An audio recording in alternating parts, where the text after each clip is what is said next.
Coming off of an incredibly close game in Week 5 against Wirtz, which ultimately resulted in a loss, Espira is looking to make a big comeback in Week 6. He faces off against Swolelax, who has been one of the most dominant players so far in the Elestriad, with a record of 4 wins and only 1 loss. Speaking of records, be sure to visit Elestriad.com to keep up with the latest standings as these two teams begin their final clashes to fight for their place in playoffs.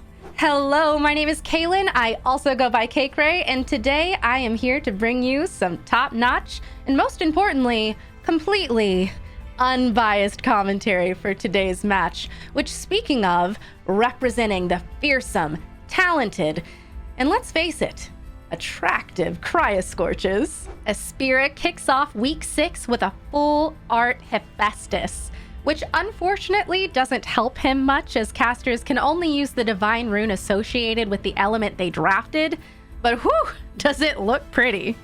He also pulls the cutest little Holozaptor you ever did see. Oh my goodness. Unfortunately, Espira didn't pull anything too terribly helpful for his Frost deck, but Swolelax has some big dreams for his Week 6 pulls. Extra copies of Lockagon could be really cool as well. I could see if I can get a Lavalith as well. He starts out strong with a few big Frost hits, but appears to be most excited about this Morfrost Abominable form. Ooh! That cartoon noises, eyes bulging out. Oh! Interesting card. I don't know how much I can really do with it if my other Morfrost stuff isn't great. If I have a second, do I have 2 Go Bombs? I'm forgetting all my stuff. Normally I'm pretty good at this. And last but not least, it seems dreams really do come true in the world of Elestrals. Oh, another Lavalith! There it is! Was this a 2 Lavalith box? That's crazy! Swolelax seems to have ascended from mere mortal to full cartoon with that epic Morfrost reaction. Let's see how Espira plans to bring him back down to Earth. Or should I say Frost? I'm just going to send it over to Espira now. This week we're up against what is likely to be Team Nexus. Swolelax has a really strong lineup there, so we're going to be looking to opt into overwhelming him and just hoping to be able to push through with enough pressure, utilizing Cryoverns, Shivers like we've seen, but this time we're doing things like upping our ability to use Catarants, having some Joltons in there to be able to more consistently get into our mountains, and just really leaning into the notion of establishing strong boards that can hopefully press and put him in a tight position. It's tough. Swolelax is a very strong player with a very strong deck, but we'll see if we can get there. Espira is sticking with Frost this week with a few electrifying additions in Jolton and Elechic. He's also bringing a 1-of Altar of Stars, which is an incredibly powerful counter rune that has shown it has the power to turn the tides of a clash. After pivoting away from Thunder for his Week 5 clash against the charming and effervescent Cray, I'm excited to see what Swolelax has cooked up for Week 6. What's up, my Nimbugs and Elestriad faithful? Good evening and good night. Your boy Swolelax here, back with a strategy for this week against Espira, the Frost caster. I'm not gonna lie, so Kay last week was pretty terrifying. I think that's because her deck was very strong, and she's also like kind of an insane player. Espira is kind of similar. I think that I'm really afraid of the Shiveror and Frost Nexus shenanigans.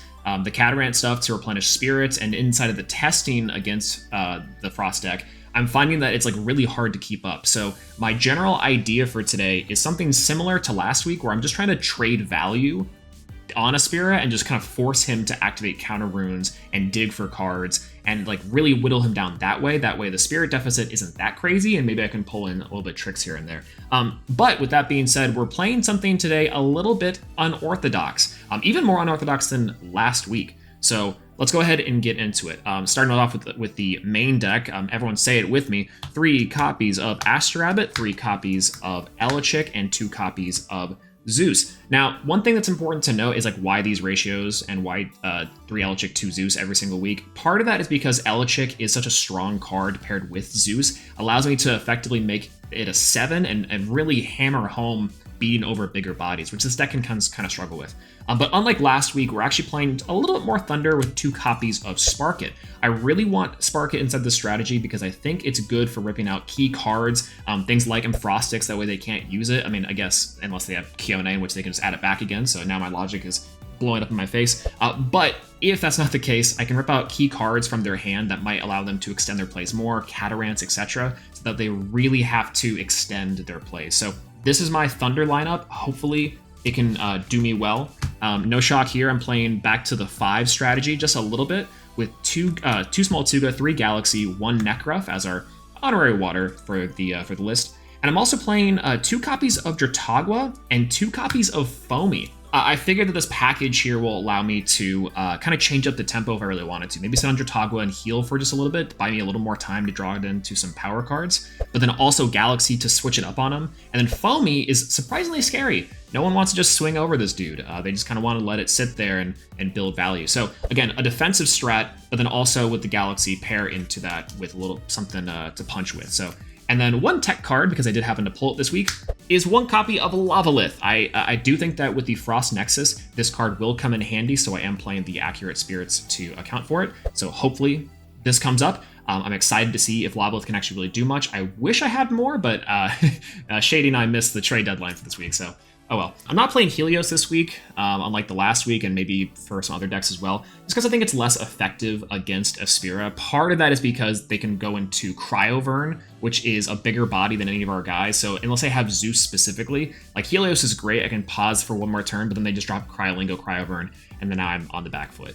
So I do think that Helios is good, but maybe just ineffective. I'm excited to see how we do against Espira this week. I don't have the most faith inside of this strategy. I think at this point inside of the Elestriad, most people are either expecting me or our similar in Parawat's team to run 5s or something big, or our regular decks. I'm not exactly sure if I can pull out any surprises that would be insane or to catch them off guard, but here's hoping.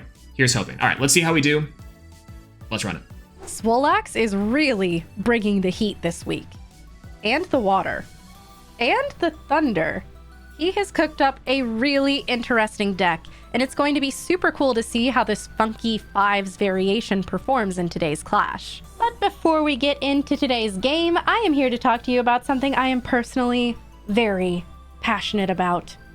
Plushies! Visit shopelestrals.com today to pick up an adorable new friend who is perfect for play, display, and even melee.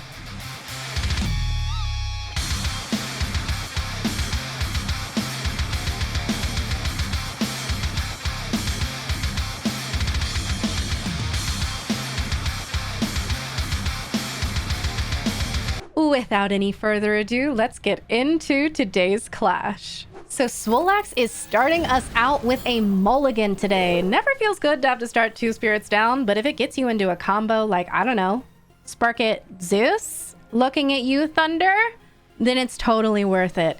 And Espira is going first today. Okay, we see 1, 2 Frost, and a Nectar of the Gods. This is a great first play from Espira because not only does he get to draw 2 cards, but also 2 delicious Frost Spirits have gone to the Underworld for his Cryoling to use not only for power, but possible ascension. Ooh, do we have a bunny coming out? A rabbit turn 1? No, an Elechick. Okay, gonna be going in, getting that Divine Rune, starting out with Keone. Yep, gosh, that art is stunning. I'm a little jealous, I'm gonna be honest. All right, we see set 1, set 2, set 3. Okay, I wonder if one of those is that Keone. And we're gonna start out with, is it that's, Spark It. Do you have Zeus? Swolelax, do you have, I'm thinking he's got Zeus. Espira, your cards are not safe. Oh my goodness. Ooh, are we gonna see maybe a Gorgons? To shut that down. Yeah, we've got the Nexus going through. Okay. Oh my god. I wonder what Swolelax is gonna pick. The Cryoling. That was honestly, all things considered, really not bad for Espira, especially with Keone as one of those set cards. We are going to be disenchanting from Zeus to be bringing that Elechick down to be able to swing over with Spark It. Are we going to see a response? Yeah, a big shield bouncing that Spark It back into hand. Zeus is gone. We have all but 2 set. Other than that, a completely empty field from Swolelax. And Espira, I wonder if it's a Cryoling. One of the 2 we know you have. Yep, there he is. It is a Cryoling. And we already have, what, 4, maybe 5 Frost Spirits in the Underworld already. So he's a pretty big boy right now. And we're going to swing for 2, see if it seems like he's just going to be taking that damage. He's searching, okay. Expending an Earth and... oh, and a shield to bounce back that Elechick. Okay, and Swolelax gonna be... I was wondering if that Sparkit was coming back. We've got Elechick to get another Zeus to possibly bring Sparkit back, but also to bring down that Cryoling's already pretty massive attack so that Elechick can swing over it. Yeah, are we gonna see the disenchant? Okay. And let's see, does Espira have an answer for this? Swolelax is gonna set another one and swing. Does it connect? Espira is thinking, and he's gonna let it go down. We know he has that Keon, so he can get Cryoling back this turn if he wants to. Ooh, oh, but he has the other Cryoling. We know this. We know this from that turn 1. Cryoling hits the field, and he is a big boy. Oh, a huge Gorgon's Gaze from Swolelax, not only shutting down that attack boost, but also preventing him from ascending. Oh man, that was a great play from Swolelax. And we see a Mountains of Boreas hitting the field to buff that Cryoling back up a little bit to keep him kind of safe going into next turn. Swolelax is setting a Galaxy. That now, with the water enchantment, is a 5/2 attacker. With Zeus, it's not looking great for little baby Cryoling. Are we going to see the disenchant? Yeah, we're going to see the disenchant. And Cryoling is looking pretty weak over there.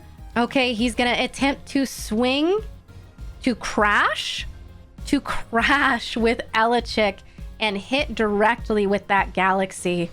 Okay. And he's gonna take that Spirit of damage. And it's gonna be another Frost. Why not? Power up that Cryoling a little bit more.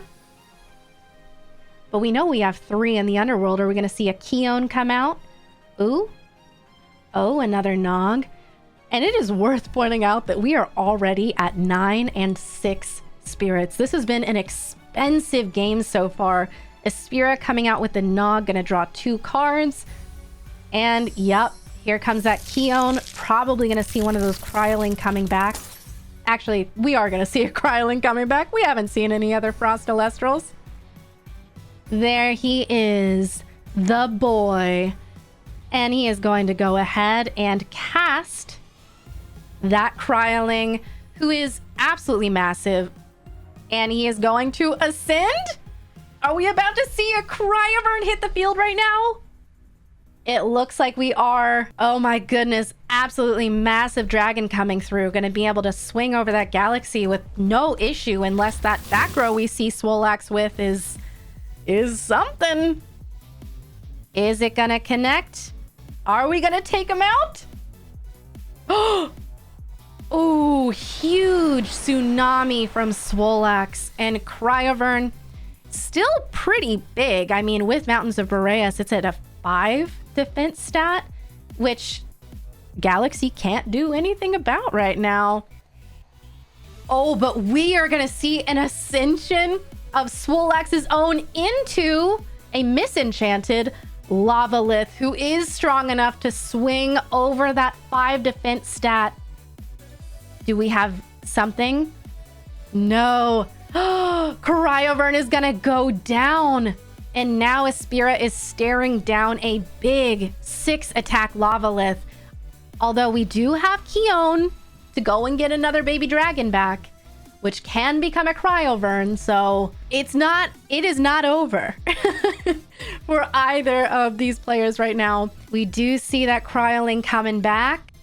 There he is, and He is huge. He can ascend right here, right now, into a 7-4, but with mountains, an 8-5.